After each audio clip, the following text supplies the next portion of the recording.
Hai, selamat datang di YouTube channel saya. Perkenalkan, nama saya Wan Koswara. Saya adalah mahasiswa program Studi Teknologi Informasi semester 3 dari Universitas Teknokrat Indonesia. Kita akan belajar hari ini tentang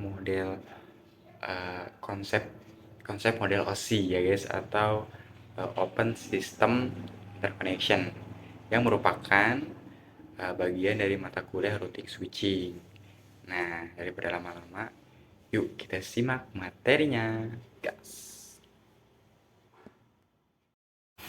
Oke, nah sekarang kita masuk materi ya guys. Apa sih itu konsep OSI ya guys?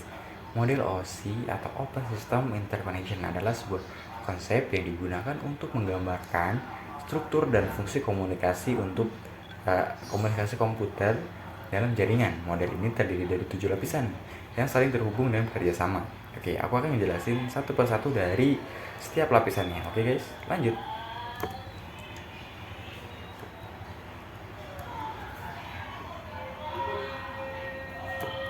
Nah, oke, ini ada sejarahnya.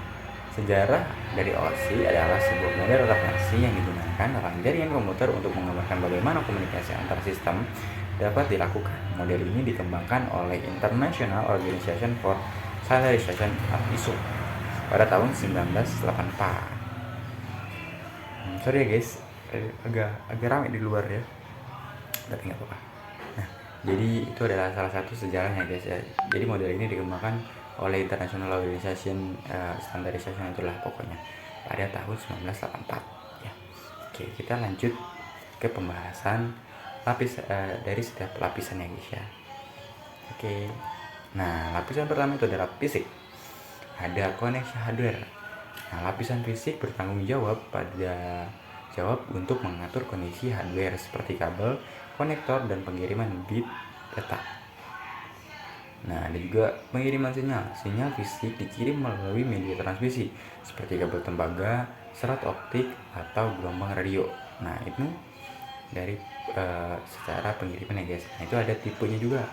Nah, tipe kabelnya itu ada kabel tembaga, kabel serat optik, dan kabel gelombang radio. Bukan kabel ya, gelombang radio, yang merupakan beberapa jenis media transmisi yang digunakan dalam lapisan fisik. Aduh, maaf ya guys, di luar agak aneh.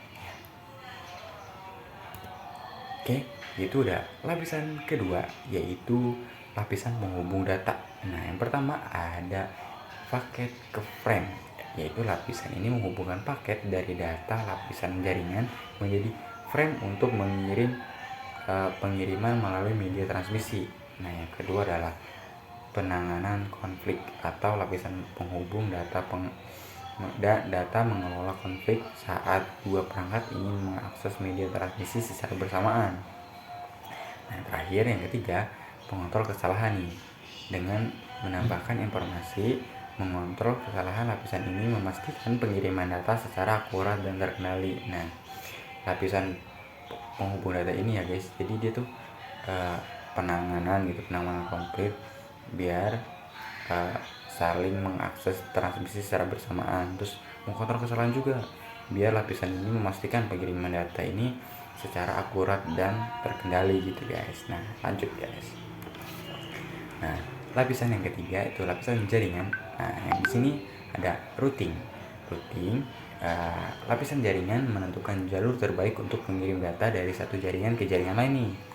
Berarti kita harus, kalau mengirim jaringan harus di routing dulu guys, biar pengiriman datanya ada jalurnya gitu, pas jalurnya itu. Nah, yang kedua adalah alamat IP. Protokol IP digunakan untuk lapisan jaringan yang memberikan alamat yang unik kepada setiap perangkat alamat dalam jaringan tuh. Kalau nggak ada IP, jadi kita ngirim data, ngirim pesan itu dia nggak terarah gitu guys. Jadi harus ada alamat unik biar data yang kita kirim itu bisa terkirim dengan baik gitu. Yaitu yang ketiga nih, ada fragmentasi. Jika terlalu besar lapisan jaringan dapat membagi data menjadi fragment yang lebih kecil untuk dikirim melalui jaringan. Nah, itu dari lapisan ketiga ya guys, lapisan jaringan. Oke, next naik. Nah, yang keempat itu ada lapisan transportasi. Nah, transportasi ada dibagi tiga juga nih: pengiriman data, pengaliran aliran, pembangkitan koneksi. Nah, pengiriman data, lapisan transportasi memastikan data yang dikirim melalui jaringan tiba dengan aman dan dalam urutan yang benar. Nah, sedangkan pengendali aliran adalah lapisan ini mengatur aliran data antara pengirim dan penerima untuk memastikan tidak ada kelebihan beban yang menunggu atau mengganggu. Kok menunggu sih, mengganggu ya guys ya, sorry. Nah, yang terakhir adalah membangkitkan koneksi, merupakan proses pembuatan dan pemutus koneksi antara perangkat pengirim dan penerima. Nah, oke. Itu penjelasan dari lapisan transportasi, itu lapisan keempat ya guys. Nah, ini ada lapisan kelima, lapisan sesi atau presentasi ya guys, presentation. Nah, yang pertama itu ada manajemen sesi. Lapisan ini menyediakan kontrol dan mengelola sesi komunikasi antara perangkat atau aplikasi yang saling berinteraksi. Nah, yang kedua adalah protokol aplikasi. Protokol aplikasi seperti HTTP dan FTP beroperasi di lapisan ini untuk menyediakan layanan komunikasi tertentu. Ya guys ya. Jadi, nah ini yang ketiga nih, penyajian data.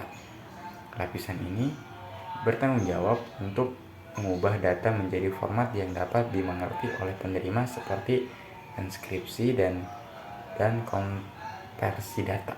Nah, itu penjelasan dari lapisan sesi dan presentasi. Oke, kita next. Nah, lapisan keenam nih, lapisan keenam yaitu adalah lapisan aplikasi. Ya, ini lapisan terakhir lah ya guys ya. Nah, oke. Aplikasi jaringan.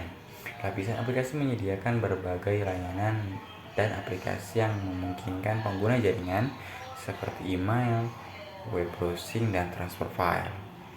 Nah, itu ada protokol aplikasi juga. Protokol aplikasi seperti SMTP untuk email dan HTTP untuk web berorientasi di lapisan ini. Jadi pengenalan aplikasi lapisan.